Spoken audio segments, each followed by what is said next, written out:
Panglimang area to guys. Tuh. Oh. Kita naman tiklik lang. Wala na lang. Ang laki oh.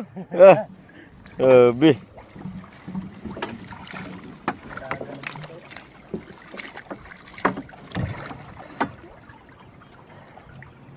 Guys, isa lang.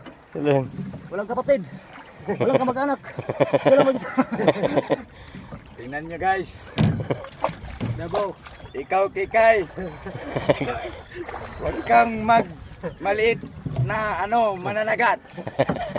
Isa to dahil sa mga kapanitian mo sa Oh, Davao. Kayo, like, taga Davao. Shout out. Nandito na ako sa Jensan. Sana, pansinin nyo naman ako. Bye. Bago na kayo.